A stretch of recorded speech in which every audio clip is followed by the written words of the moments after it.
The slap came without warning. One moment, I was standing in my own kitchen, sunlight streaming through the windows I'd cleaned that morning. The next, my daughter-in-law's hand cracked across my face so hard that I tasted blood. "Get out," Michelle hissed. Her perfectly manicured finger pointed at the door. "This is my house now, mine and David's. You have no right to be here." I touched my burning cheek, my vision blurring with tears that weren't entirely from pain. "This is my home. I've lived here for 37 years. I raised my children in this house. Not anymore." Michelle's smile was venomous. "David signed the deed over to me last week. You're trespassing." Behind her, my son, my firstborn, the baby I'd held through countless sleepless nights, stood silent, his eyes fixed on the floor. He wouldn't look at me, couldn't look at me. That's when I knew something was terribly and impossibly wrong. This story begins 3 months earlier, on the day I should have died. My name is Catherine Wells. I'm 58 years old, and until recently, I believed I knew everything about my life. I was wrong. I was a mother first, always. I had 3 children, David, my eldest at 34, who worked in real estate and seemed to have everything figured out, Sarah, 31, a pediatric nurse with a heart too big for this world, and Michael, 28, still finding his way but full of that bright, reckless hope that reminded me of myself at his age. My husband, Richard, died 7 years ago. Pancreatic cancer took him in 4 months. So fast I barely had time to understand he was leaving before he was gone. The house, our Victorian in the suburbs, with its wraparound porch and garden that bloomed every spring, became both my sanctuary and my prison. The place where Richard's ghosts lived in every corner, where I'd raised our children, where I'd thought I'd grow old surrounded by grandchildren and Sunday dinners. I was wrong about that too. The day everything changed started ordinarily enough. I was in my garden, pruning the roses Richard had planted the year before he died. They were blooming magnificently that summer, deep crimson petals that seemed to hold all the sunlight. My phone rang. "Sarah, Mom." Her voice was strange, tight. "Are you sitting down?" "I'm in the garden, honey." "What's wrong?" "It's about Dad." My heart clenched. Even 7 years later, talking about Richard brought that familiar ache. "What about him?" "Mom, I need you to come to my house. Right now, there's something you need to see." 30 minutes later, I sat in Sarah's living room, staring at a manila folder that would detonate my entire understanding of my life. Inside were documents, bank statements, property records, and photographs, dozens of them, of my husband with a woman I'd never seen before, a woman with auburn hair and a smile that looked nothing like mine, a woman who, in several of the photos, was holding a small child. "Her name is Victoria Brennan," Sarah said, her voice hollow. "Dad bought her a condo in the city. He'd been seeing her for 15 years, since before Michael was born." The room tilted. I gripped the arm of Sarah's couch, my fingernails digging into the fabric.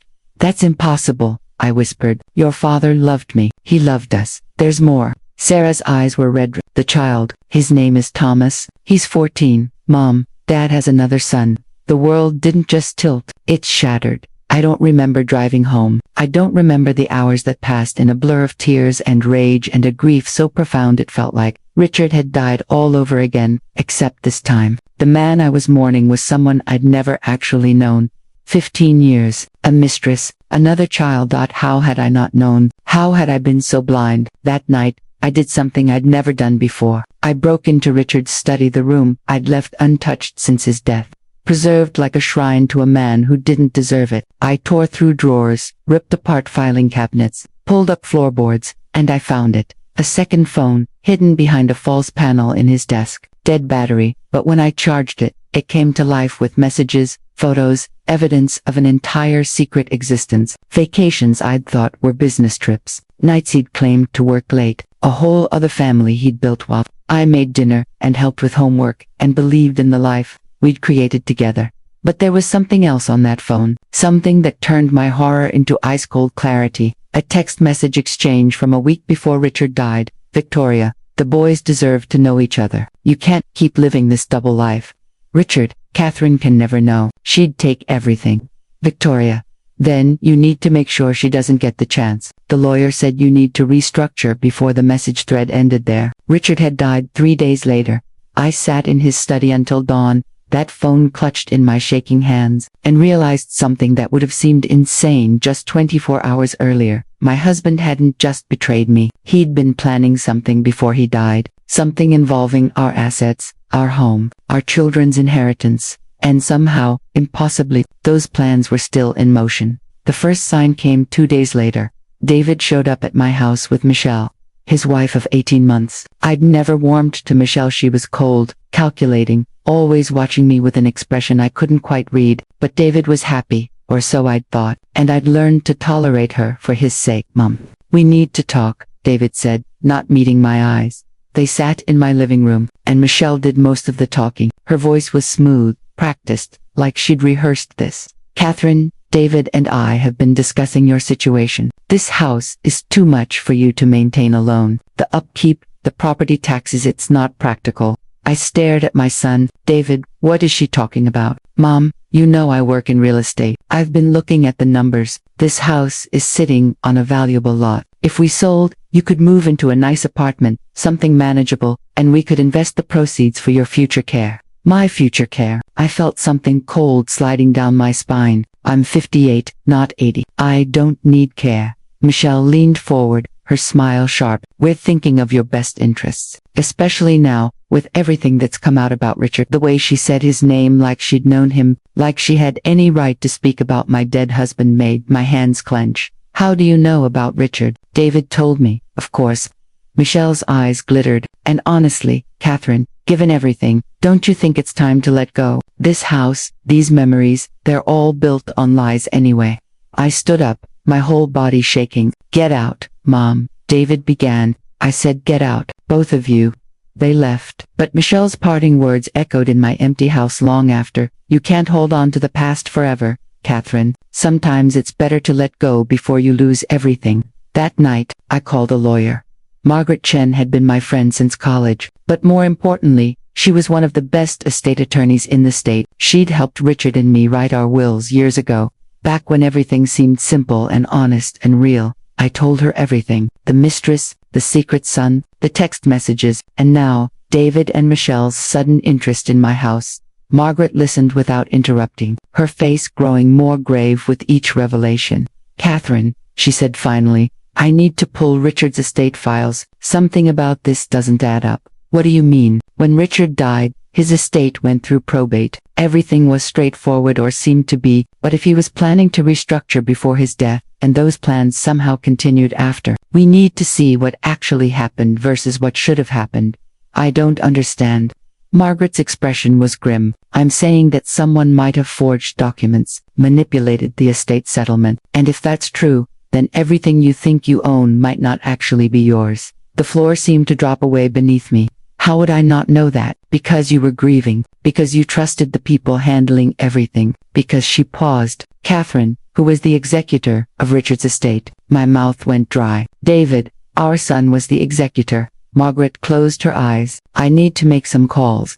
3 days later, Margaret sat across from me in her office, and the expression on her face told me everything before she said a word. "The house isn't yours," she said quietly. "According to the property records, ownership transferred to a trust 2 months before Richard died. A trust controlled by David as trustee, with Michelle added as a co-trustee 6 months ago." I couldn't breathe. "That's impossible. I never signed anything." "Either you did and don't remember, which seems unlikely given the dates involved, or someone forged your signature. And Catherine ...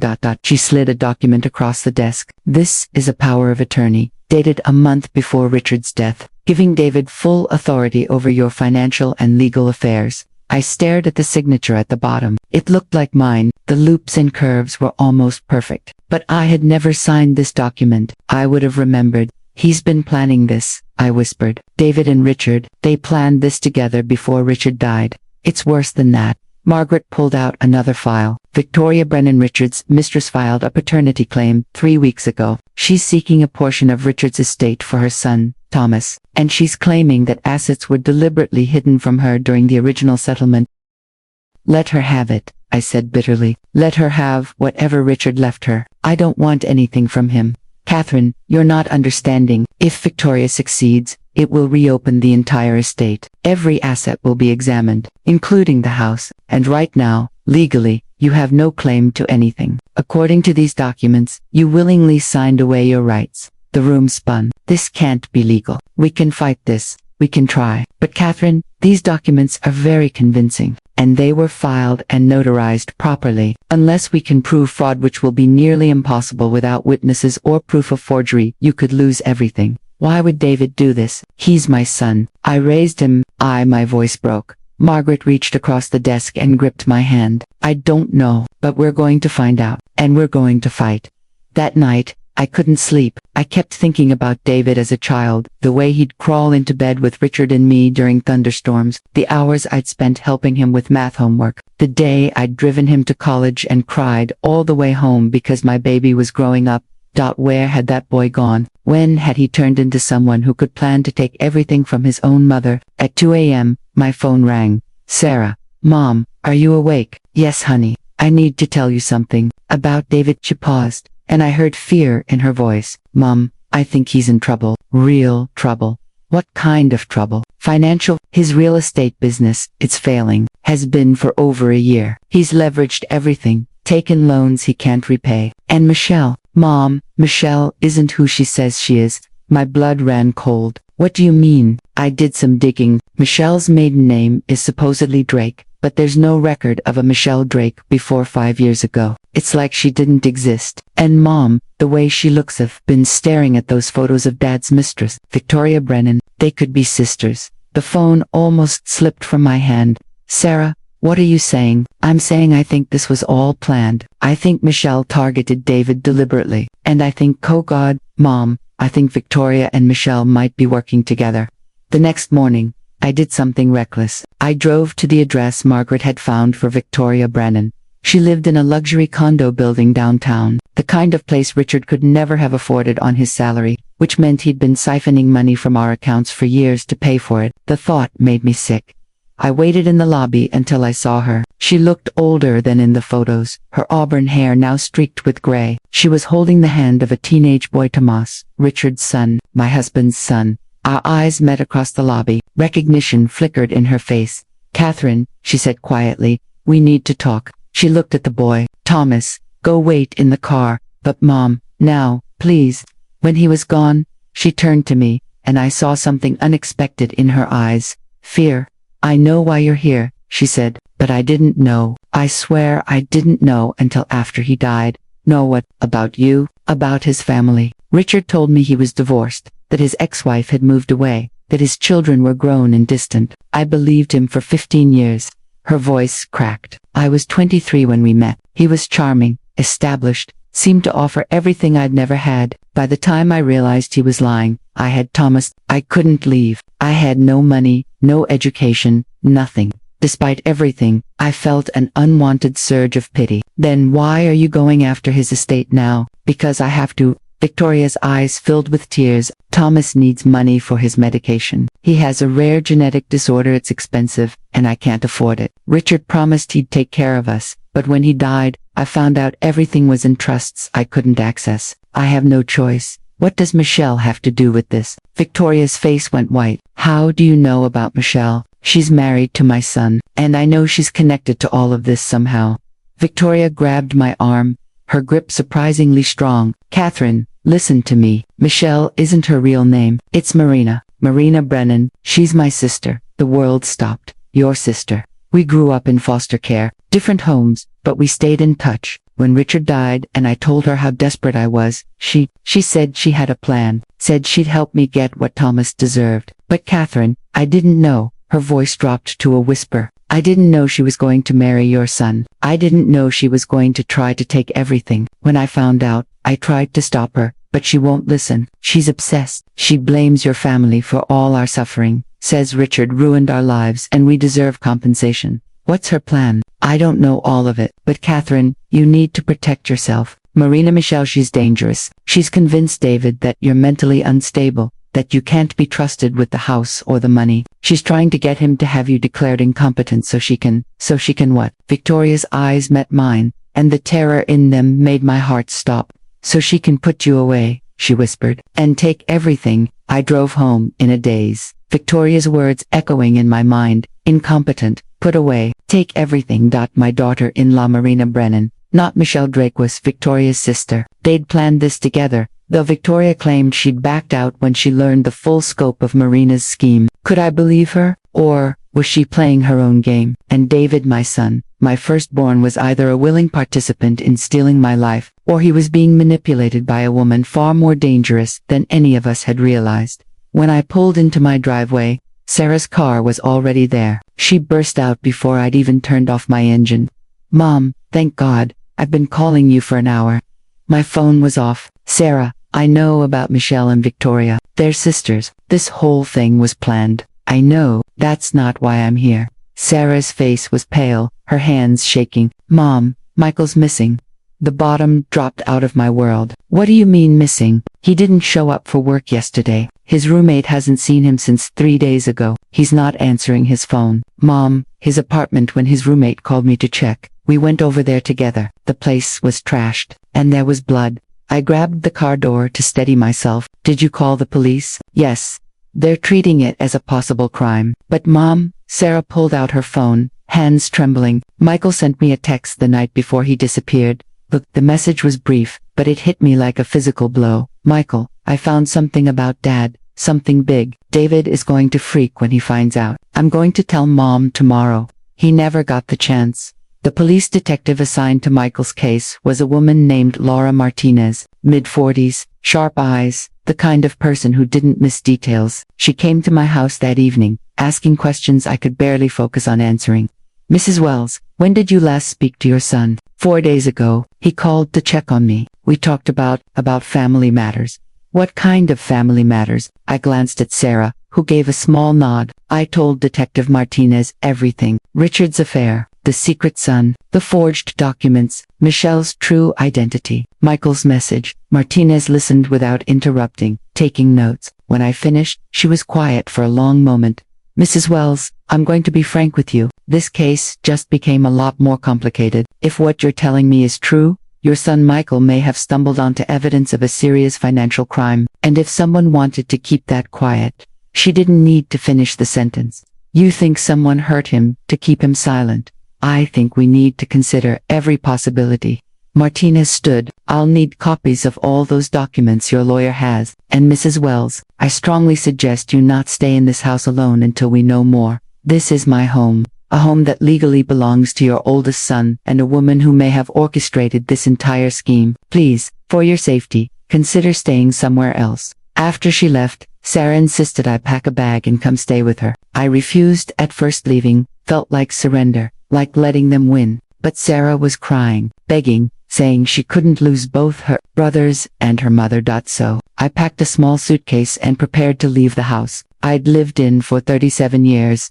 I walked through the rooms one last time that night. My phone buzzed with a text from an unknown number. "Unknown, stop asking questions or Michael won't be the only one who disappears." Sarah's guest room was comfortable, but felt nothing like home. I lay awake that first night, staring at unfamiliar shadows on an unfamiliar ceiling, my mind racing through everything that had happened. Michael was missing, possibly kidnapped, possibly hurt, possibly I couldn't let myself think the worst. My son was alive. He had to be. But where, and who had taken him? The most obvious suspect was Marie. She had the most to gain from silencing Michael if he'd discovered evidence that could unravel her schemes. But how would she have known what Michael found? Unless David told her. The thought made me physically ill. I ran to the bathroom and vomited, Sarah appearing moments later to hold my hair back and murmur soothing words like I'd done for her countless times when she was young. "Mom, we're going to find him," she whispered. "We're going to bring Michael home." But her eyes were red, and I knew she was as terrified as I was. The next morning, Detective Martinez called with news. "We found Michael's car," she said, "abandoned in a parking garage downtown. There's evidence of a struggle. And Mrs. Wells, we found his phone." "Is there anything on it?" "Messages, calls. The last thing on his phone was a voice memo, recorded the night before he disappeared. Mrs. Wells, I think you need to hear this." She played it over speakerphone. Michael's voice filled Sarah's kitchen, and tears immediately started streaming down my face. "Mom, if you're hearing this, something's gone wrong. I'm recording this as insurance, in case something happens." He paused, and I could hear fear in his voice. I went to that storage unit Dad rented downtown, the one mentioned in those old bank statements Sarah found. And Mom, there's stuff here. Papers, recordings, evidence of things I can't even. Dad wasn't just having an affair. He was involved in something illegal. Money laundering, I think, through his company, oh God, Mom, I found contracts with David's name on them, recent ones, from the last 2 years. My heart stopped. David's been continuing whatever Dad was doing, and Mom, Michelle sees not just Victoria's sister, she's connected to the people Dad was laundering money for. I think she was planted in David's life. I think this whole thing was a setup from the start. I have evidence, photos, everything. I'm going to bring it all to you tomorrow. I'm going to. A sound in the background. Michael's voice cut off with a sharp intake of breath. Someone's here. Mom, the recording ended in a crash and sudden silence. Detective Martinez's voice was grim. Mrs. Wells, we need to find that storage unit, and we need to find it fast. But we never got the chance. That afternoon, while Margaret and I were at the police station going through Michael's bank records to locate the storage unit, Sarah called, her voice hysterical. Mom, come home now, right now. Sarah, what? David's here. He has papers. Mom, he's trying to have you committed. I ran out of the police station. Margaret and Detective Martinez, right behind me. We made it to Sarah's house in 10 minutes that felt like 10 hours. David was standing in Sarah's living room with Michelle Marino beside him, and behind them was a man in a gray suit holding a clipboard and a court order. Mom, David said, and his voice sounded sad, almost apologetic. This is Dr. Harrison. He's a psychiatrist. We need to talk about your mental health. My mental health is fine. You've been making wild accusations, Marina said smoothly, claiming I'm someone I'm not, insisting that Richard's affair means there's some vast conspiracy, harassing Victoria Brennan. David's concerned that you're having a mental health crisis related to grief, and shut your mouth, I hissed. Your real name is Marina Brennan, you're Victoria's sister, and you've been planning this for years. Dr. Harrison made a note on his clipboard. Behind me, I heard Sarah shouting that I was perfectly sane, that this was all a setup. Margaret was already on her phone, calling someone.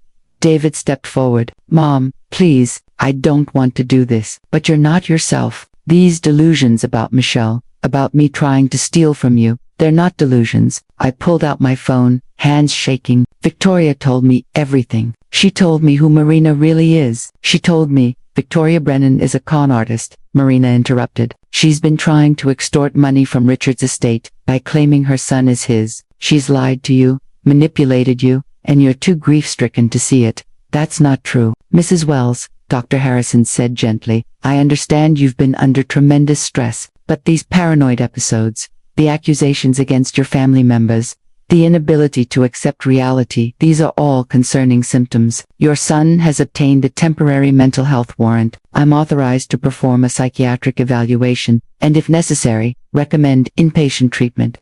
The room was spinning. This couldn't be happening. This couldn't be real. You can't do this. Sarah shouted at David. She's our mother. She's not crazy. Sarah, please, David said, and I saw tears in his eyes. I love Mom. I'm doing this because I love her. She needs help.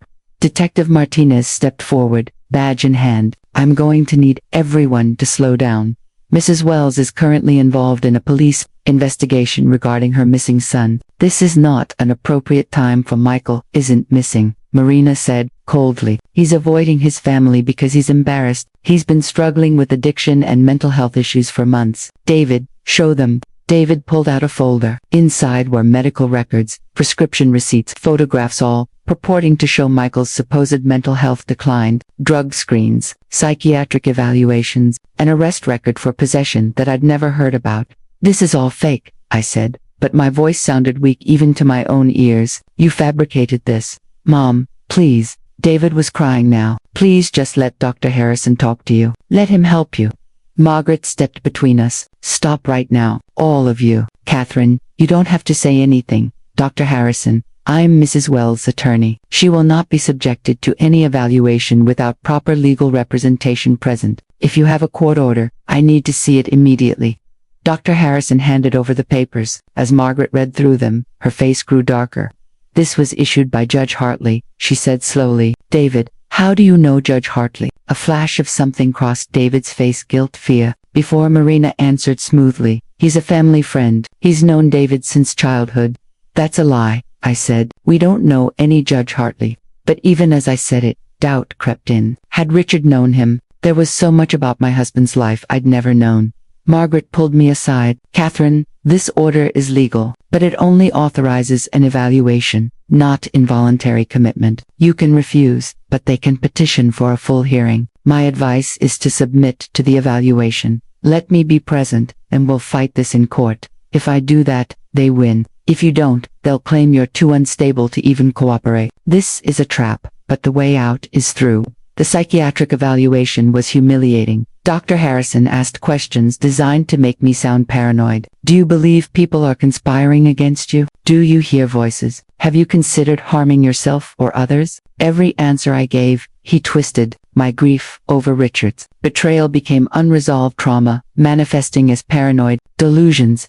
My justified anger at Marina's deception became hostile episodes indicating emotional distress. My fear for Michael's safety became catastrophic thinking patterns. By the time it was over, I felt stripped bare. Like every private thought and fear had been examined and found wanting. Margaret requested a copy of his report. His recommendation was voluntary inpatient treatment for acute stress disorder and possible emerging psychotic features. Over my dead body, Sarah snarled. But the wheels were already in motion. David filed a petition with the court for a full competency hearing. If he succeeded, he could have me involuntarily committed, possibly for weeks or months. And while I was locked away, unable to defend myself or my interests, Marina would have free rein to complete whatever she was planning. We need to find that storage unit, Detective Martinez said grimly. It's the only concrete evidence we have, and we need to find it before they do. That night, I couldn't sleep. I kept thinking about the recording, about Michael's terrified voice saying, "Someone's here." Kept imagining what might have happened after the recording cut off. My phone buzzed at 3 a.m. Another message from the unknown number. Unknown. Looking for Michael. Stop, or you'll find him in pieces. I called Detective Martinez immediately. She traced the number. It was a burner phone, purchased with cash, untraceable, but the threats gave her grounds to increase the urgency of Michael's missing person case. Mrs. Wells, I need to ask you something difficult, Martinez said over the phone. Is there any possibility that David is involved in your son's disappearance? I wanted to say no, wanted to believe that my firstborn, the boy I'd nursed and raised and loved, could never hurt his own brother. But I thought of the forged documents, the conspiracy with Marina, the cold way he'd tried to have me committed. I don't know, I whispered. I don't know what he's capable of anymore. The break came from an unexpected source. Victoria Brennan called me the next day, her voice frantic. Catherine, we need to meet. Now, Marina's planning something terrible, and I think it involves Michael. We met at a coffee shop far from my house, far from anywhere Marina or David might spot us. Victoria looked haggard, like she hadn't slept in days. Marina came to see me yesterday. She said she wanted money. A lot of it. She said if I didn't give it to her, she'd make sure my paternity claim got thrown out and I'd never see a dime of Richard's estate. What did you tell her? I told her I don't have that kind of money. That's when Victoria's hands were shaking around her coffee cup. She told me she already got it. From Michael. She said he'd made a donation to help Thomas's medical care. My blood ran cold. Michael would never give her money. Exact. Catherine, I think she's trying to set him up for something. Or, her voice dropped to a whisper, or she's already done something to him and she's trying to make it look like he ran off with money.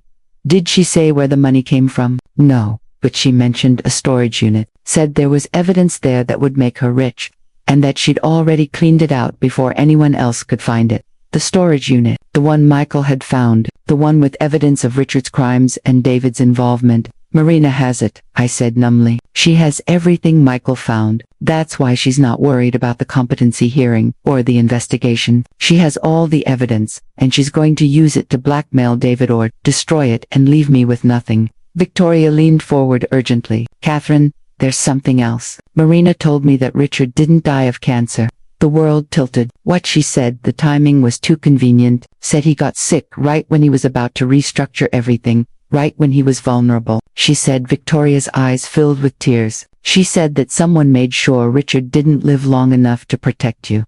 You're saying someone murdered my husband. I'm saying Marina implied it. And Catherine, if she's capable of that, your son Michael, your house, Your whole life, none of it is safe. I went straight to Detective Martinez with Victoria's information. Together, we put the pieces together. Marina had likely discovered the storage unit through David.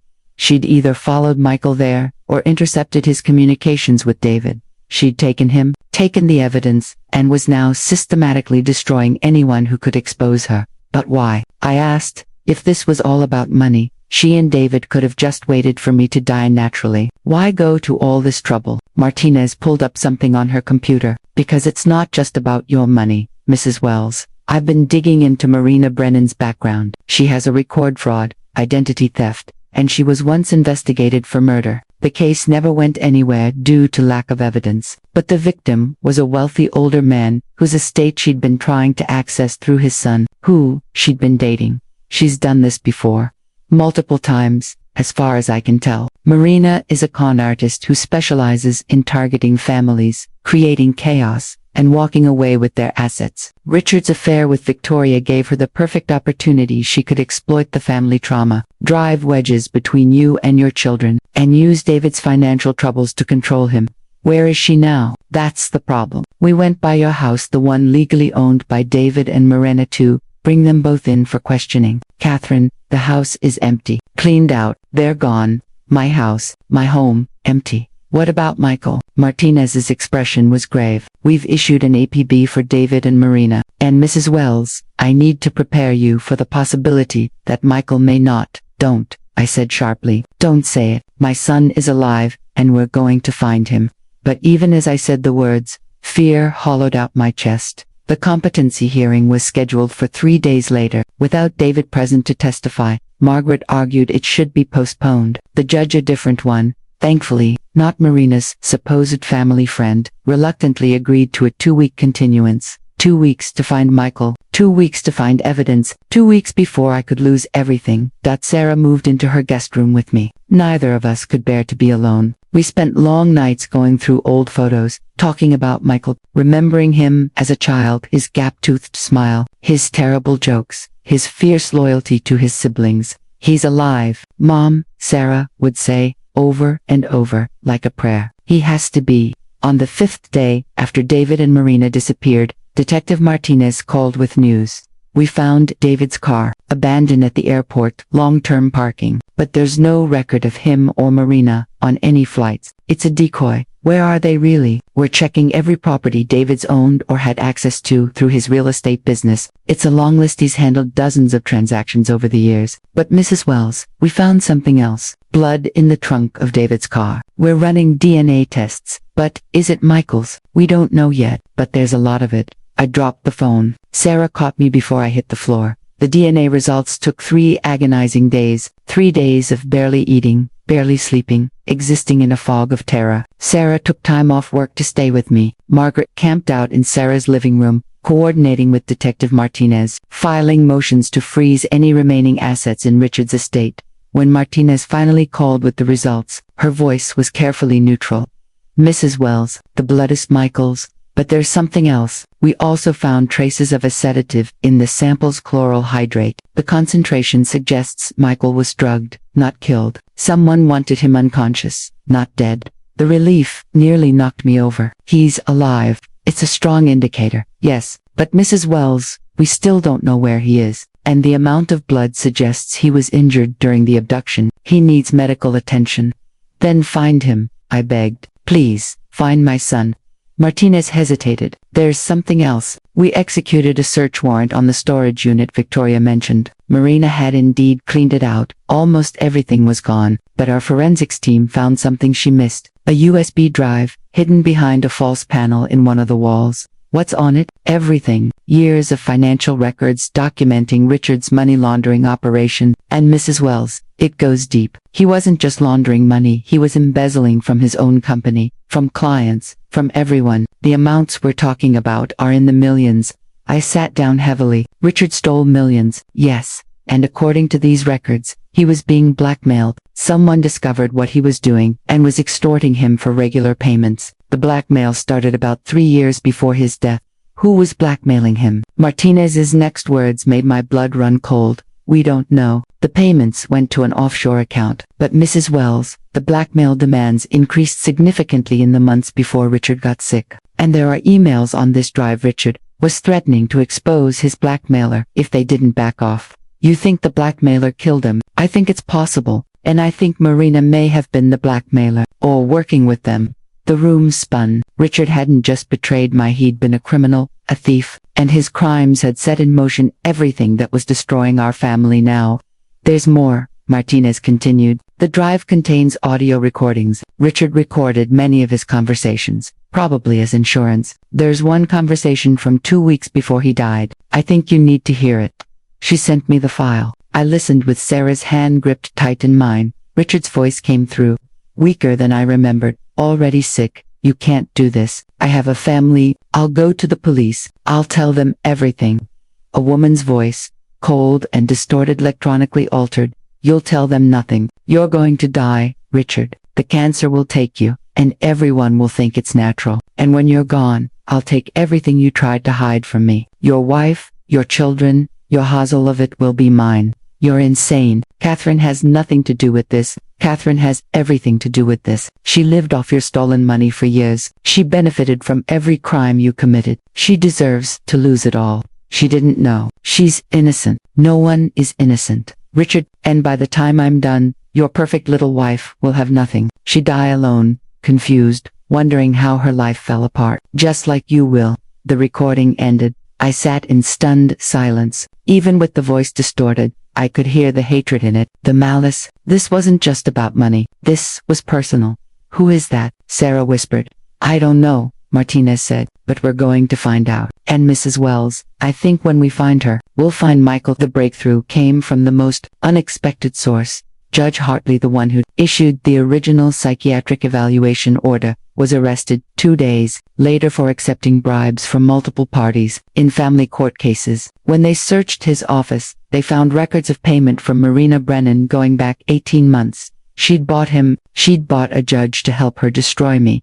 But in his records, they also found something else. Property deeds. Marina had been purchasing properties through shell companies, hiding them in complex webs of fake corporations, and one of those properties was a remote cabin in the mountains, 90 miles outside the city.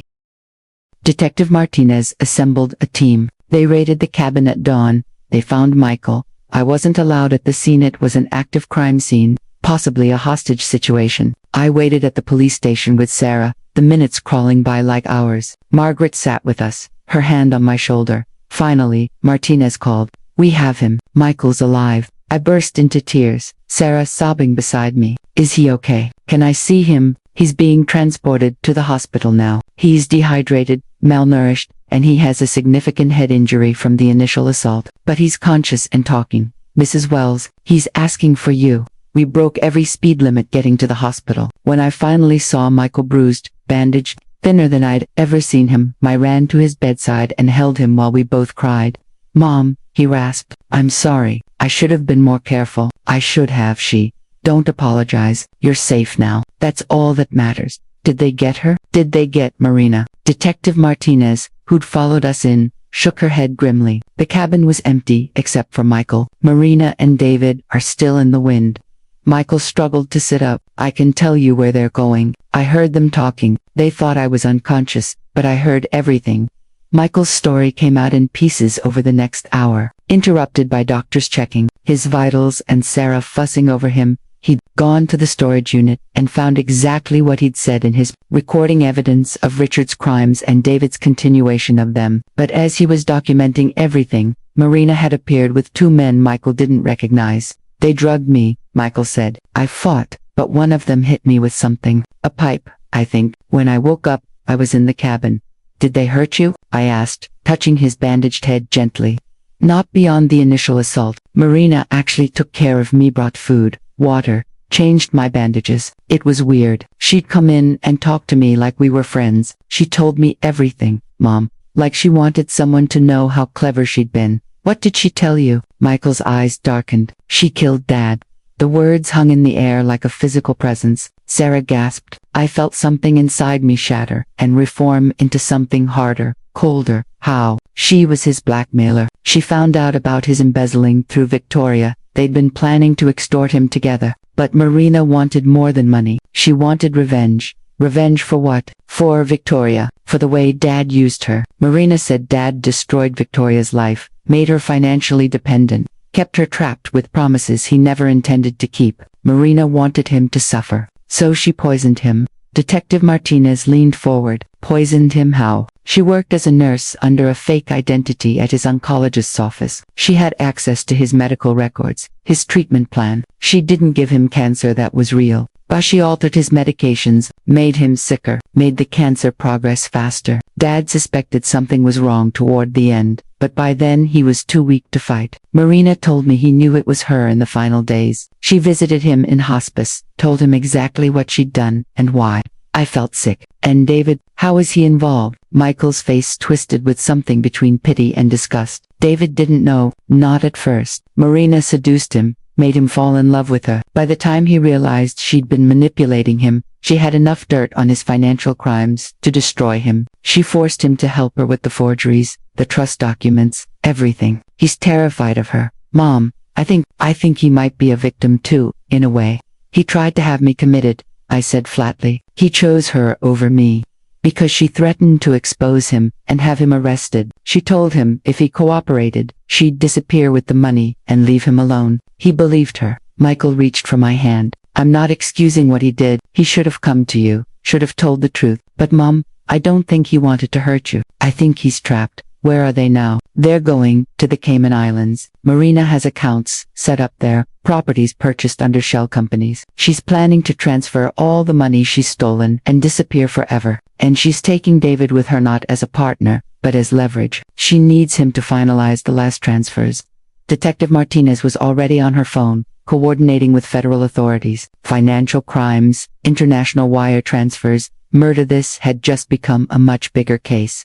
When are they leaving? She asked Michael. Tomorrow. There's a private charter from a small airport upstate. 2 p.m. Martinez checked her watch. That gives us 16 hours.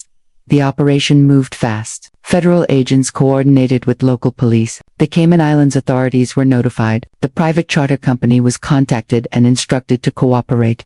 I wanted to be there when they arrested Marina, wanted to see her face when she realized she'd lost. But Martinez convinced me to stay with Michael. He needed me.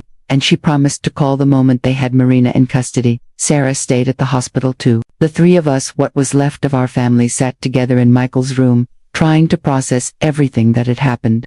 I can't believe Dad did all this, Sarah said quietly. I can't believe he was stealing, embezzling, living this whole secret life. He was weak, I said, and selfish. And he destroyed this family with his choices. But Marina's the one who killed him, Michael pointed out. Marina's the one who poisoned him, manipulated David, kidnapped me, tried to destroy you. Dad was a criminal, but she's something worse. He was right. Richard had been a liar and a thief, but Marina was a predator. She'd seen our broken family as an opportunity and exploited every crack, every vulnerability, every wound. What happens now? Sarah asked. If they catch Marina and David, what happens to us? To the house, the money, everything. Margaret, who'd been quietly sitting in the corner, spoke up. That depends on what the evidence shows. If we can prove Marina forged documents and coerced David, we can potentially unwind the fraudulent transfers. But it will take time, months, possibly years, and some of the money is likely gone forever,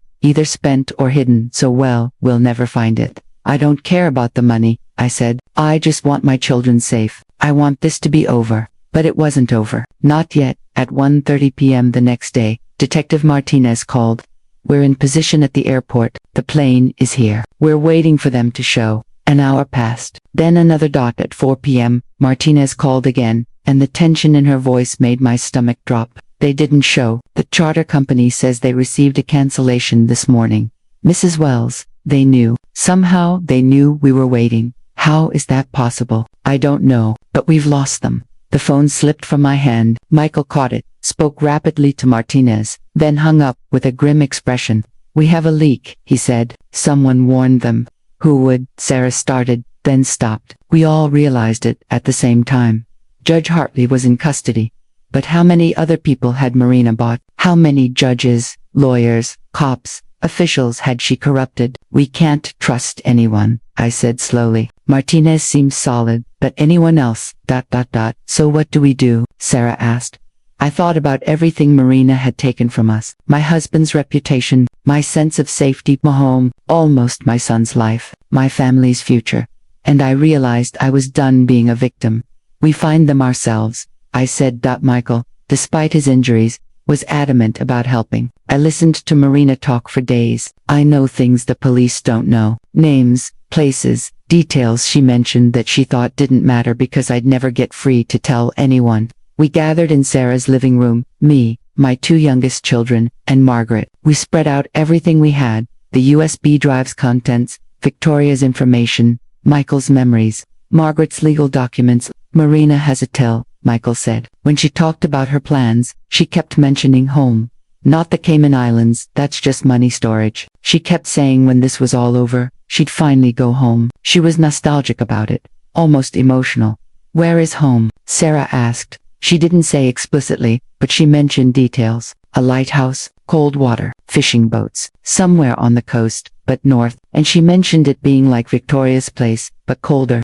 I pulled up a map. Victoria lives in the city, but she grew up in foster care. Where was that? Margaret was already on her laptop, pulling up Victoria's background. She was in the system in Maine, multiple homes in different coastal towns. Maine, I breathed. Marina's going to Maine. Michael nodded. There's more. She mentioned a name, Crowley Point, said it was a town nobody remembered, which made it perfect. Sarah was already searching. Crowley Point, Maine. Population 847. Remote fishing village on a peninsula. And look, she turned her laptop around. There's a property listing from 3 years ago. A house on the cliffs, purchased by something called Brennan Holdings LLC. That's her, Margaret confirmed, cross-referencing with the shell company documents from Judge Hartley's files. Brennan Holdings is one of Marina's companies. We had a location, but calling Detective Martinez meant risking the leak if there was a corrupt cop or official in her team. Marina would disappear before we could get there. We have to go ourselves, I said.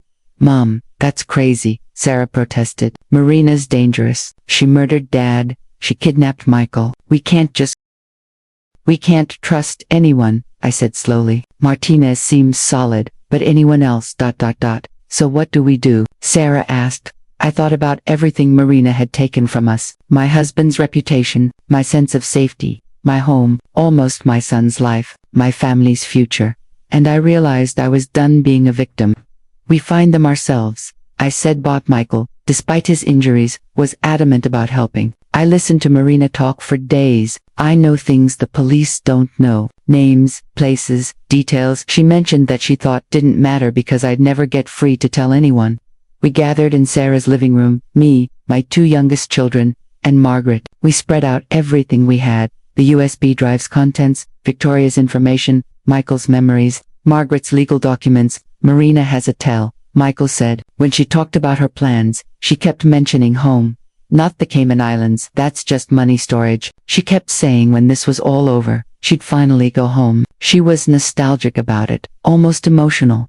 Where is home? Sarah asked. She didn't say explicitly, but she mentioned details. A lighthouse, cold water, fishing boats, somewhere on the coast, but north, and she mentioned it being like Victoria's place, but colder. I pulled up a map. Victoria lives in the city, but she grew up in foster care. Where was that? Margaret was already on her laptop, pulling up Victoria's background. She was in the system in Maine, multiple homes in different coastal towns. Maine, I breathed. Marina's going to Maine. Michael nodded. There's more. She mentioned a name, Crowley Point, said it was a town nobody remembered, which made it perfect. Sarah was already searching. Crowley Point, Maine. Population 847. Remote fishing village on a peninsula. And look, she turned her laptop around. There's a property listing from 3 years ago. A house on the cliffs, purchased by something called Brennan Holdings LLC. That's her, Margaret confirmed. Cross-referencing with the shell company documents from Judge Hartley's files, Brennan Holdings is one of Marina's companies. We had a location, but calling Detective Martinez meant risking the leak if there was a corrupt cop or official in her team. Marina would disappear before we could get there. We have to go ourselves, I said. Mom, that's crazy, Sarah protested. Marina's dangerous. She murdered Dad. She kidnapped Michael. We can't wait for the police either. By the time we verify who we can trust, she'll be gone. And Sarah, she's still out there with David. Whatever she's planning, she still has my son. Sarah stared at me, then slowly nodded. Okay, we go. But we're calling Martinez once we have eyes on the location. We find them, we confirm, and then we let the professionals handle the arrest. Agreed, I said. Margaret stood. I'm coming to, and before we go, I'm putting every piece of evidence we have in a secure location with instructions to release it to the media and the FBI if anything happens to any of us. Marina won't get away with this, no matter what. We left that night. It was a 6-hour drive to Crowley Point, through increasingly remote terrain. Michael, still weak from his ordeal, slept in the back seat. Sarah drove while I navigated, and Margaret worked on her laptop, documenting everything. We arrived in Crowley Point at dawn. The town was exactly as described, tiny, isolated, perched on rocky cliffs overlooking a steel-gray ocean. The lighthouse Michael had mentioned stood on the point, inactive now, a relic from another era. The house Marina owned was half a mile from town, accessible only by a narrow dirt road. We parked a quarter-mile away and approached on foot, the cold ocean wind cutting through our jackets. The house was small, weathered, the kind of place that blended into the landscape, but there were lights on inside, and David's car was parked behind it, hidden from the road. They're here, Sarah whispered. I pulled out my phone to call Detective Martinez and realized there was no signal. Of course, Marina had chosen somewhere she could control everything. We need to get closer, Michael said. Find a signal, or at least confirm they're both inside before we risk driving back to town for help. We crept toward the house. Through a window, I saw movement. David was visible, pacing in what looked like a living room. He looked terrible, haggard, unshaven, his clothes rumpled. And then Marina appeared, and my blood ran cold. She was holding a gun. This changes things, Margaret whispered. We need to leave now and get help. But even as she said it, we heard a sound behind us. Footsteps. We turned to find a man standing there, large and intimidating, blocking our path back to the car. One of the men who'd helped kidnap Michael. Mrs. Wells, he said, his voice surprisingly soft. Marina thought you might figure it out. She's waiting for you inside. We had no choice. He herded us toward the house, Sarah gripping my hand so tight I lost feeling in my fingers. Marina was waiting in the living room. David was tied to a chair, his face bruised, his eyes wide with fear when he saw us. Catherine, Marina said, smiling. I have to admit, I'm impressed. I didn't think you'd find us this quickly, although I suppose I underestimated maternal determination. Let my son go, I said. Both of them, Sarah added, her voice shaking but fierce. Marina laughed. Oh, Sarah, sweet, naive Sarah. You still think this is a story where everyone gets saved. It's not. She gestured to David. Your brother here thought he could negotiate with me, thought he could convince me to take the money and leave peacefully. He's starting to understand his mistake.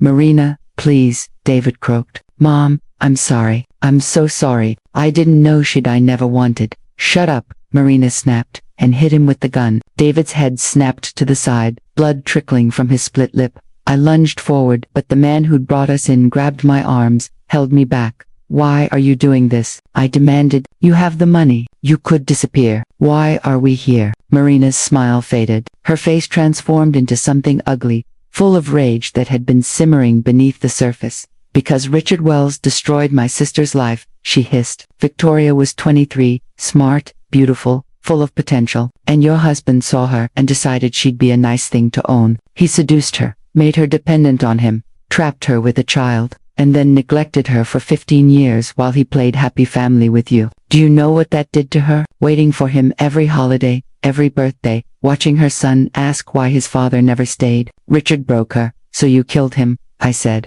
So I made him suffer the way he made her suffer, slowly, painfully, and I made sure he knew it was happening. I made sure he died understanding that his actions had consequences. Marina stepped closer. But killing Richard wasn't enough, because you got to have the perfect life. You got the house, the legitimacy, the social standing. You got to be his wife, while Victoria was hidden away like a shameful secret. That wasn't fair. Catherine, I didn't know, I said. I didn't know any of it. But you benefited. You lived in a house bought with stolen money. You raised your children on embezzled funds. You're not innocent. Neither is Victoria. Michael said from behind me. She stayed with Dad for 15 years, knowing he was married. She could have left. She could have exposed him. She chose to stay. Marina's face twisted with fury. She turned the gun toward Michael, and I screamed. "Don't you dare judge my sister," Marina snarled. "Don't you dare, Marina." We all turned. Victoria Brennan stood in the doorway, her face pale, her eyes red from crying. "Victoria," Marina's voice cracked. "What are you doing here?" "I called the police," Victoria said quietly. "I told them everything. Where you are, what you've done. They're coming." "You what?" Marina's gun hand shook. "You betrayed me. After everything I did for you, you murdered a man. Marina, you kidnapped a kid. You've stolen millions. This isn't justice, this is madness. And I won't let you destroy more lives for mistakes Richard made."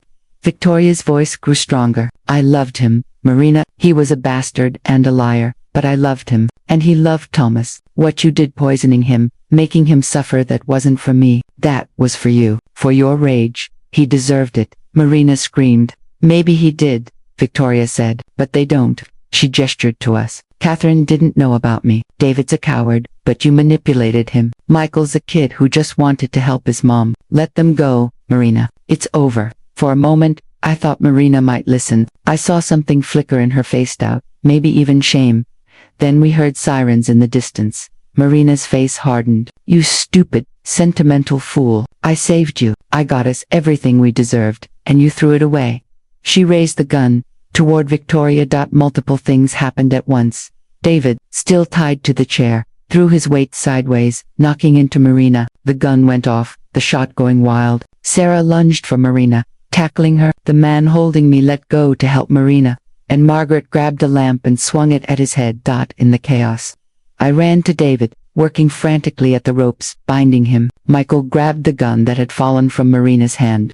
"Nobody moved," he shouted, and everyone froze. The sirens were getting louder. Through the window, I saw police cars, flashing lights. Detective Martinez's unmarked sedan. Marina was on the ground, Sarah pinning her, and when she looked up at me, all the calculation was gone. There was only rage and despair. "You took everything from me," she spat.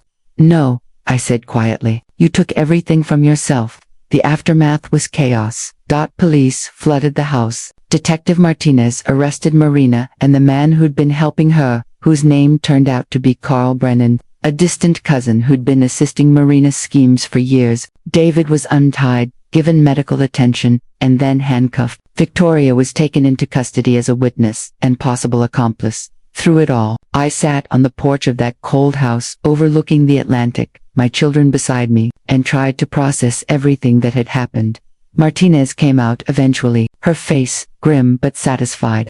"We got her," she said. "Marina's being charged with murder, kidnapping, fraud, extortion. The list is long. She's going away for life. And Mrs. Wells, we found the money, most of it anyway. Marina had it in multiple accounts, but between the evidence on the USB drive and what Victoria's telling us, we can trace it. The recovery process will take time, but you'll get back at least some of what was stolen." "What about David?" I asked quietly. Martinez sat down beside me. "That's complicated. He definitely committed fraud and helped Marina with the forgeries. But his lawyer will argue coercion, and honestly, we're inclined to agree. Marina had enough leverage to destroy him multiple times over. He's looking at fraud charges, probably probation and community service rather than prison time. But Mrs. Wells, that's up to the prosecutor and the judge, and you, me. You're the victim in his fraud case. If you're willing to testify on his behalf, to confirm that he was being coerced and blackmailed, it will carry weight."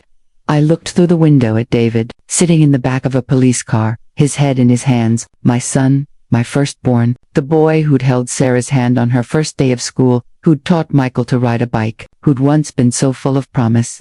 "I need to talk to him," I said. They let me sit in the car with David for 10 minutes, supervised by an officer standing a respectful distance away. For a long moment, neither of us spoke. "Mom," David finally said, his voice breaking, "I'm so sorry. I'm so fucking sorry. I should have. Why didn't you come to me?" I asked. "When Marina first approached you, when she started blackmailing you, why didn't you tell me?" "Because I was ashamed. I'd been continuing Dad's schemes, Mom. After he died, I found his records, figured out what he'd been doing, and instead of going to the police, I thought I could just fix it. cover it up, but I made it worse. I got in deeper, and then Marina found out.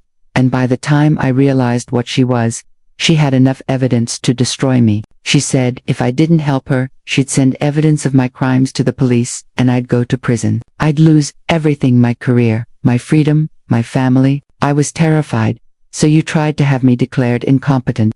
She said it was the only way to protect both of us, that once everything was transferred and the money was clean, she'd disappear and leave us alone. I believed her. David finally looked at me, tears streaming down his face. I believed her because I was weak and scared, and I chose wrong. I chose protecting myself over protecting you, and I will never forgive myself for that. I studied my son's face, seeing both the man he'd become and the boy he'd been, seeing Richard in his features, that same weakness and selfishness, but also seeing regret, seeing genuine remorse. I can't forgive you, I said quietly. Not yet, maybe not ever. What you did was unforgivable. David, you betrayed me. You let that woman into our lives, let her destroy us, and you chose to save yourself, instead of doing what was right. I know, but, I continued, I don't think you're beyond redemption. I think you made terrible choices, but I think Marina really did manipulate you, prey on your weaknesses. And you're my son. I can't watch you go to prison without at least trying to help you. So, I'll testify. I'll tell them about the coercion, the blackmail. I'll give you a chance to make this right. But David, if you waste that chance, if you don't spend the rest of your life trying to atone for what you've done, then you and I are finished. Do you understand? Yes, he whispered. Thank you, Mom. I don't deserve it, but thank you. I got out of the car without another word. Behind me, I heard David sobbing. The drive back to Sarah's house was quiet. We were all exhausted, emotionally wrung out, but as we crossed the state line back into our home territory, Michael spoke up from the back seat. Mom, what are we going to do now? About the house. About everything. It was a good question. My house, my home was tied up in fraudulent trusts and legal complications. Even if we recovered some of Richard's stolen money, it would take years to sort out. My husband had been a criminal. My son had committed fraud. My family was broken in ways I wasn't sure could be fixed. We start over, I said finally. We tell the truth about everything. We cooperate with the investigators, help recover what can be recovered, and accept whatever consequences come, and we try to rebuild what Marina destroyed. Can we? Sarah asked, after everything that's happened, can we really go back to being a family? I reached over and squeezed her hand. I don't know, but we can try. That's all we can do, try. The legal process took 18 months. Marina was convicted of first-degree murder for Richard's death, plus kidnapping, fraud, and a dozen other charges. She got life without parole. At her sentencing, I attended, watching as she was led away in chains. She looked at me once, and I saw no remorse in her eyes, only hatred that had nowhere left to go. Call. Brennan got 20 years for his role in Michael's kidnapping and the various frauds. Victoria cut a deal. In exchange for her testimony against Marina, she pled guilty to conspiracy to commit fraud and got 3 years probation. Her son, Thomas, my late husband's son, my children's half-brother, was placed in Victoria's custody. I met him once, briefly. He had Richard's eyes. It hurt to look at him, but I didn't blame a child for his parents' mistakes. David's case was more complicated. He pled guilty to fraud and falsifying documents. Thanks to my testimony about Marina's coercion and his cooperation with investigators, he got 5 years probation, a substantial fine, and 2,000 hours of community service. He also lost his real estate license permanently. He moved into a small apartment across town. I saw him occasionally, at Sarah's for holidays or Michael's birthday. Things were awkward, strained. Trust, once broken so completely, didn't heal fast, but slowly, painfully. We were trying. As for the money, investigators recovered about 60% of what Richard had stolen over the years. Some went to repaying victims of his embezzling. Some went to settling his estate properly. What was left, after lawyers and taxes, was split between his children and Victoria's son Thomas, whose paternity had been proven through DNA testing. I didn't want Richard's money, didn't want anything built on lies and theft. I put my share into a trust for any future grandchildren, and started over with almost nothing. The house was sold to pay off debts and legal fees. Watching strangers walk through the rooms where I'd raised my children, where Richard and I had built our life, was one of the hardest moments of my life. But Margaret was right, it was just a building. A beautiful building full of memories, yes, but also full of ghosts. I moved into a small condo overlooking the harbor, started painting again, a hobby I'd abandoned decades ago, took up yoga, made new friends who knew nothing about my past. Sarah and Michael helped me move, helped me start fresh. And slowly, painfully, like a bone knitting back together after a break, we began to heal. 2 years after Marina's arrest, I got a letter. It was from her, sent from prison. I almost threw it away without reading it, but curiosity won. The letter was long, rambling. Marina talked about her childhood, about the foster system that had failed her and Victoria, about the rage she'd carried her whole life. She talked about Richard Bouts, about how destroying him had felt like justice, but ultimately brought her no peace. The last paragraph was the only part that mattered. I don't expect forgiveness, Catherine. I don't deserve it. But I want you to know that I see now what I couldn't see before, that revenge only destroyed me. I took everything from you because I thought it would make things fair, would balance some cosmic scale, but it didn't. It just created more pain, more broken families, more victims. I'm sorry. Not sorry enough to undo what I did, but sorry nonetheless. I hope you and your children find peace. Someone should. I burned the letter after reading it. Some apologies couldn't fix what they'd broken. Some damage was permanent, but I did find peace. Eventually, 3 years after the nightmare began, I sat in my condo on a Sunday afternoon, watching the sunset over the harbor. Sarah was visiting with her new boyfriend, a kind, steady man who worked as a librarian and made her laugh. Michael had just gotten engaged to a woman he'd met at physical therapy after his injuries from the kidnapping. He was in grad school now, studying psychology, determined to help others who'd suffered trauma. Even David stopped by occasionally. He'd gotten a job as a construction worker, doing honest physical labor, trying to rebuild his life from the ground up. He was in therapy, working on himself. Whether he'd truly change, whether he'd ever really atone for what he'd done, I didn't know, but he was trying. We weren't the family we'd been. That family built on Richard's lies and secrets was gone forever. But we were building something new, something honest. My phone rang. It was Margaret. Catherine, I wanted you to know, the last of the estate settlements came through. There's a check coming your way. Not a fortune, but enough to be comfortable. Thank you, Margaret, for everything. You did the hard part, she said. You survived. You fought back. You protected your kids. I just pushed papers. After we hung up, I stood at my window, watching boats drift across the harbor, and thought about everything I'd lost and everything I'd learned. Marina had been right about one thing.